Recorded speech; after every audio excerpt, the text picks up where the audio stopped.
मेरे सामने जो भोजन आएगा मैं मानूंगा मेरे प्रभु ने दिया है, बस। ना मेरा कोई पति, ना मेरा कोई पुत्र, न मेरा कोई परिवार है। हाँ, शरीर का पति है तो शरीर से वैसा धर्म निर्वाह करो जैसे पति के साथ किया जाता है, और हृदय से परम पति को अपना मान करके उनको रिझाओ, बात बन जाएगी। झगड़ा अज्ञान की वृत्ति से होता है, भक्ति की वृत्ति कहीं झगड़ा नहीं कराती, कहीं भी नहीं। भक्ति बहुत विवेकपूर्ण होती है, कहीं भक्त झगड़ा करते नहीं मिलेगा। जहां झगड़ा हो रहा है वहां ज्ञान है, भक्ति नहीं है, क्योंकि भक्त विवेकवान होता है। बस झगड़ा अगर हुआ तो फिर क्या भक्ति, क्या भजन। अपने पति में भी भगवान का दर्शन करो, भावना करो। शरीर का वो पति है इसलिए शरीर सेवा में रखो उसकी, उससे आप आकांक्षा मत करो। हमारा झगड़ा तब होता है जब हम उससे आकांक्षा करते। तुम पति हो, तुम्हारा एक कर्तव्य है मेरे लिए ऐसा करो। झगड़ा, मैं तुम्हारी पत्नी हूं, तुम जो मनावे सो करो, मैं अपने कर्तव्य का पालन करूंगी, उसका फल चाहूंगी, परम पति श्री कृष्ण प्रसन्न हो। यह है भक्ति, इसमें झगड़ा हो ही नहीं सकता।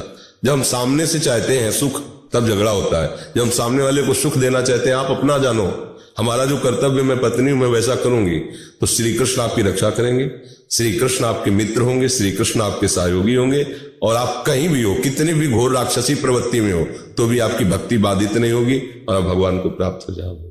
लंका जैसे निशाचरों के बीच में भी विष्णु जी ने भक्ति करके दिखा दिया। जैसे 32 दांतों के बीच में जीव, ऐसे लंका में भक्ति। सब ऋषि मुनियों को खाने वाले निशाचर जहां रह रहे हैं वह भक्ति, आश्चर्य की बात है। तो भक्त की भक्ति सुरक्षित रहे, वो केवल अपने आराध्य देव में ही अपनापन रखे, पर व्यवहार में त्रुटि ना करे। व्यवहार में बहुत चतुरता चाहिए। एक बार रावण को सूचना दी कि तुम्हारे घर में ही विरोधी बैठा हुआ है, शत्रु पक्ष का आदमी। बोले क्या? बोले दीवालों में लिखा है राम राम राम। देख लो, तुम विभीषण महामंत्री है, तुम्हारा भाई है, दीवालों में भी लिख रखा है राम राम, तुम्हें नहीं दिखाई दिया? रावण स्वयं गया, देखा तो लिखा था राम। बुलाया, शत्रु पक्ष का नाम। महामंत्री थे, बड़े चतुर भक्त, चतुर राम भजे थे चतुर न। उनका भैया कैसे आपने कह दिया शत्रु पक्ष का नाम? बोले राम लिखा है। बोले हाँ, रा से रावण, मां से मंदोदरी। आपको हाँ ये बात पसंद चला गई, कुछ नहीं। भक्त इतना चतुर होता है, विवेकवान होता है कि झगड़ा नहीं करता। देखो लात मारा फिर भी झगड़ा नहीं किया, यही कहा तुम पितु सरिष भले मुनि मारा, राम भजे हित नाथ।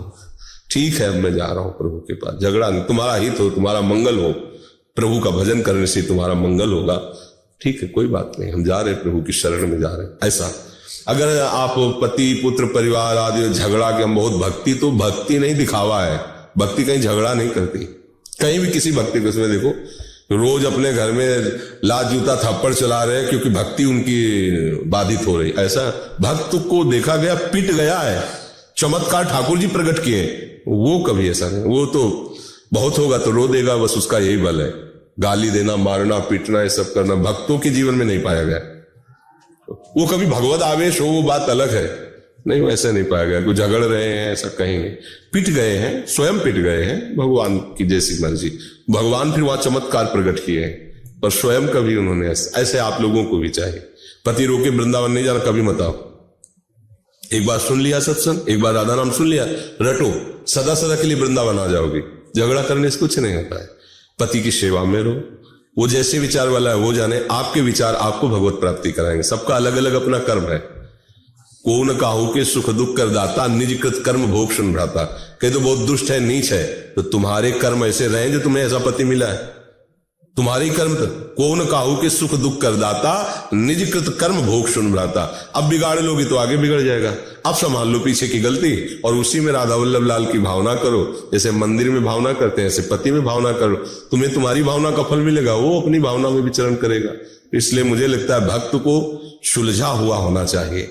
झगड़ा झंझट ये सब ऐसे नहीं। प्रणाम बोला, कंठी नहीं बांधना, तिलक नहीं लगा, मत लगाओ। एकांत में सूखी रज ले लिया, ऐसे कर लिया, तिलक भी गुरु आज्ञा पालन हो गया, लगा भी नहीं बांधा कंठी। कंठे में हम राधा राधा राधा राधा बसा लिया, श्री जी मिल जाएंगे। झगड़ा करने से क्या होता है? जैसे परिवार में झगड़ा ना हो और भजन हो, माताओं बहनों को ऐसा भजन करना चाहिए। कोई ऐसा भजन नहीं करना, दिखावा नहीं करना जिससे परिवार में झगड़ा झंझट हो और वो भगवान के प्रति और नास्तिक हो जाए। यार जब हम ऑफिस से आते हो ग्रंथैली बैठी रहती है, आरती करती रहती है, न चाय न पानी, मतलब क्या यार भगवान, मतलब अगला तो परेशान हो जाएगा। नहीं, एकांत में कर लो, उसके सामने उसके लिए व्यवस्था करो, वो प्रभु स्वरूप है, वो आया होगा। चतुरता चाहिए, ये जो नहीं हमारी तो ये समय है बस भोग लगाने का सीरीज है। पति भूखा बैठा है, ऑफिस से आया है, वो कह रहा है गिलास जल, नहीं हमारे ठाकुर के भोग का समय है, अभी जान ही नहीं पाए कि ठाकुर है क्या। अरे सब में वो बैठा हुआ है, अपने जो सिंहासन में बैठे हैं तो इतने प्यासे नहीं है, वो प्यासा है, जल लिया, ठाकुर जी को दिखाया। हाँ वो अपने काम में लगा, मौसम समय मिला निकल गए एकांत में अपने ठाकुर की चुपचाप सेवा करे। ऐसे कभी विरोध नहीं होगा। और आप पलथी मार के बैठ गई, माला लेकर, वो तो यार ऑफिस के लिए बार बार सोच रहा है यार, न टिफिन लगा न कुछ लगा, यार क्या है, बंदा बन गई, पागल हो गई, हमारी पूरी दिनचर्या सब कर, तो ऐसे गुरु को भी गाली मिलेगी और आपको भी झगड़ा मिलेगा, इसलिए सावधान।